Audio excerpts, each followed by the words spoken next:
ಆ ರೈತರ ಹಸುಗಳಿಗೆ ಜಾನುವಾರುಗಳಿಗೆ ಮೇವಿಲ್ಲ, ಹಸಿ ಮೇವಿಲ್ಲ, ಒಣಮೇವು ಇಲ್ಲ.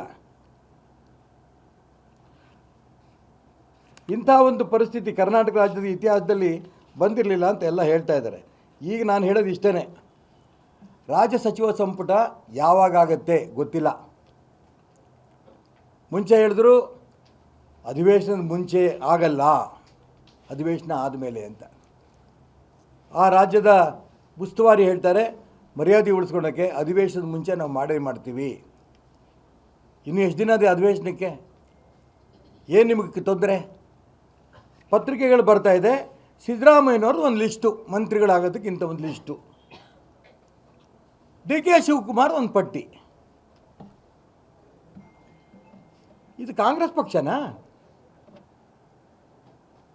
ಡಿ ಕೆ ಶಿವಕುಮಾರ್ ಬರ್ಕೊಟ್ಬಿಡಿ, ಇಲ್ಲ ಸಿದ್ದರಾಮಯ್ಯ ಬರ್ಕೊಟ್ಬಿಡಿ. ಕೇಂದ್ರ ನಾಯಕರು ಹೈಕಮಾಂಡ್ ತೀರ್ಮಾನಗಳು ಬದ್ಧ ಅಂತ ಹೇಳ್ತಿದ್ರಲ್ಲ, ಹೈಕಮಾಂಡ್ ಇವರಿಬ್ಬರನ್ನು ಕೂರಿಸ್ಕೊಂಡು ತಲೆ ಮೇಲೆ ತಟ್ಟಿ ಒಪ್ಕೊಳ್ಳಿ ಇದನ್ನು ಅಂತ ಹೇಳಕ್ಕೆ ಬರೋಲ್ಲ ಇವರಿಗೆ. ಕ್ಯಾಬಿನೆಟ್ ಇನ್ನೂ ಎಕ್ಸ್ಪ್ಯಾಂಡ್ ಮಾಡೋಕ್ಕಾಗಲ್ಲ ಅಂತಂದರೆ ಇನ್ನೆಂಥ ಆಡಳಿತ ಕೊಡ್ತೀರಿ ನೀವು?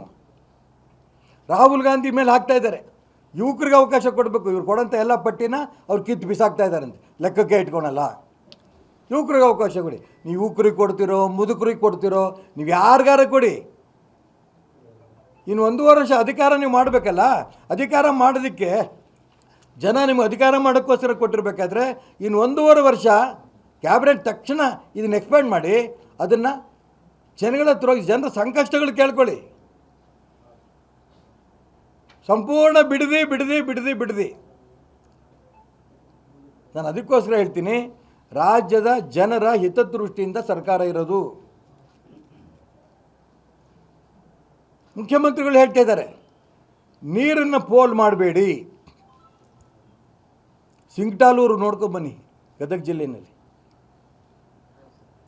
ಶಿವಮೊಗ್ಗದಿಂದ ಹೋಗ್ತಾರಂಥ ತುಂಗಭದ್ರಾ ನೀರು ಅಲ್ಲಿ ಸಿಂಗ್ಟಾಲೂರು ನೀರಾವರಿ ಜಾಗದಲ್ಲಿ ಒಂದಿಷ್ಟು ಸ್ಟೋರ್ ಮಾಡಿದ್ರು. ಈಗ ನೀರಾವರಿಗೆ ಕಿತ್ಕೊಂಡೋಗಿದೆ ಅದು. ಕಂಪ್ಲೀಟ್ ನೀರು ಪೋಲು, ಹತ್ತತ್ರ 3.5 TMC ನೀರು. ಯಾರು ಹೇಳೋರಿಲ್ಲ, ಕೇಳೋರಿಲ್ಲ. ಒಂದು ಸರ್ಕಾರ ಬದುಕಿದ್ರೆ ತಾನೇ ಇದಕ್ಕೆಲ್ಲ ಗಮನ ಕೊಡೋದು. ನಾನು ಅದಕ್ಕೋಸ್ಕರ ತುಂಬ ನೊಂದು ಹೇಳ್ತೇನೆ, ಜನ ದಂಗೆ ಹೇಳೋಕ್ಕಿಂತ ಮುಂಚೆ ತಕ್ಷಣ ಸಚಿವ ಸಂಪುಟವನ್ನು ವಿಸ್ತರಣೆ ಮಾಡಿ ಇದನ್ನು ಜನರ ಒಂದು ಸಮಸ್ಯೆಗಳ ಪರಿಹಾರ ಮಾಡೋ ದಿಕ್ಕಿನಲ್ಲಿ ಗಮನ ಕೊಡಬೇಕು.